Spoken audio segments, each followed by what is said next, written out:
Hello, educators, and welcome to Lesson 5 of our collaboration series, Pencil Spaces. In this lesson, we will be taking a look at the collaborative features of Pencil Spaces and a few of the more than 150 features in the app. During this lesson, Chris will demonstrate how to share a pencil space with students to unlock the collaborative features.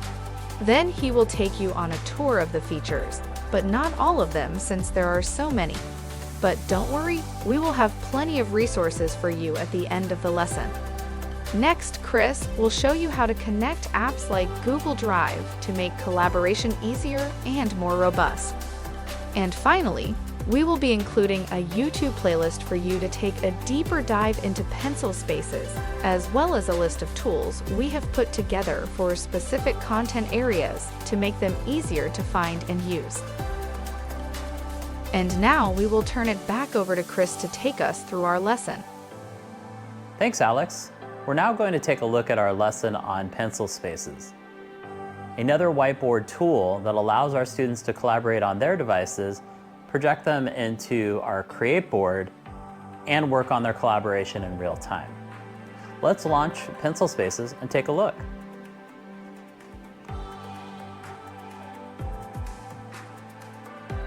All right, let's dive in and get started. I have my pencil space here, ChatGPT, friend or foe.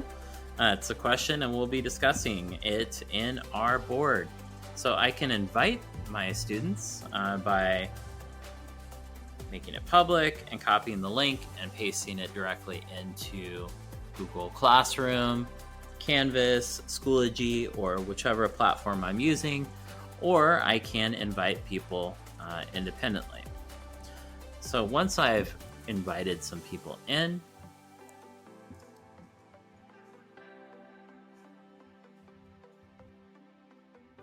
okay, I'm going to invite participant, or as a host, participant. Okay, we can participate in here. We can take a look at our functionality. So for board one, we have the ability to pan. So we can move our canvas. These are large pixel canvases.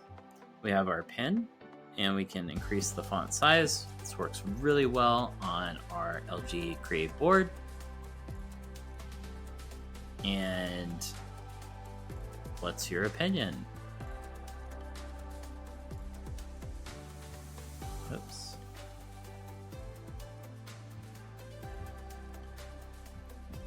Not as fluid as I could be. You don't want to see my cursive.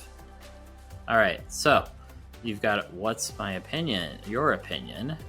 Okay, I'm going to have students use some of the other tools, not just the writing, but we could use a text tool. Okay, and font can be modified to different fonts, as well as size, okay, color, so forth. Not so exciting. But once that text has been placed there, others can comment on it and give feedback and say, yes, I agree with that, or no, I don't. Great feature, very similar to some of the things we see in Google Slides, Google Docs. Okay. Then there is sticky notes, and so we can post a sticky note anywhere.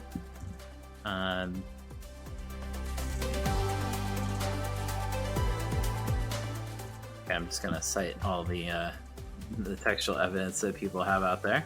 Okay, I'm afraid it will eliminate jobs. And so you can see we can do all sorts of interactive components in here. And if we were doing math, we could incorporate new shapes, all sorts of different things. And so let's take a look at the boards, and we can add another board. So very similar to what we've seen with whiteboard chat, we have another board, and we can insert those shapes directly on the page. Okay, then let's take a look at some of the other things. Then we have our formula editor. And so the formula editor is utilizes either LaTeX or keyboard or drawing. And so let's see if I can do this.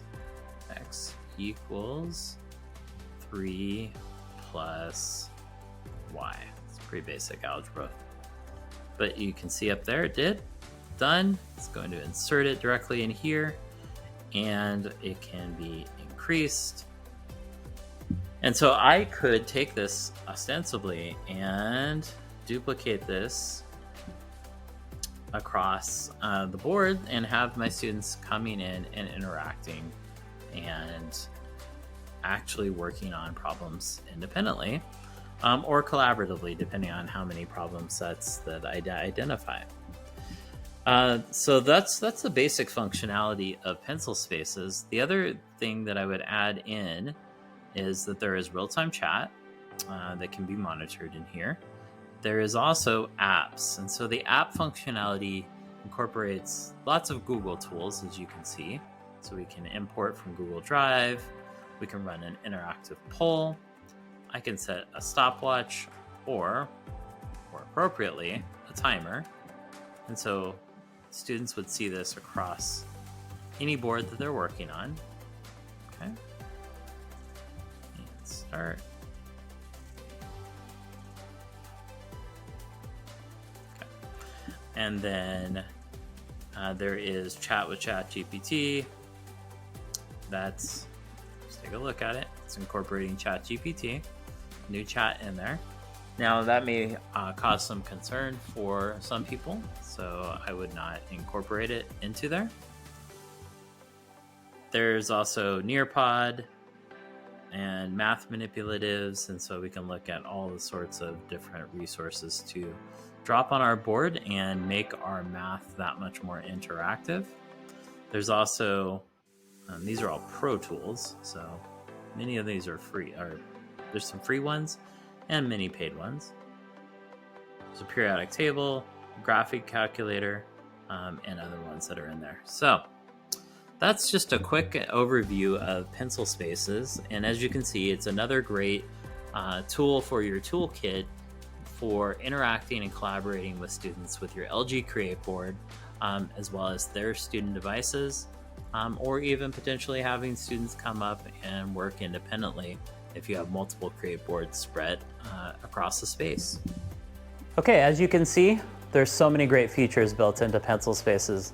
We encourage you to explore all the different features, apps, and functionality that pencil spaces has. And I know that Alex is going to share some of those resources with you. Back to you, Alex. Thanks, Chris. And as promised, here are some resources for you. First, if you would like some additional training on pencil spaces, head on over to their website where they have a lot of literature to help you out. If you are more of a visual learner and would like to do a deeper dive into pencil spaces, we have put together a YouTube playlist for you to explore. Finally, because there are so many tools on pencil spaces, we have put together a list of 10 tools for each core content area that we think could come in handy. We hope you had fun learning about pencil spaces. We will see you in the next lesson.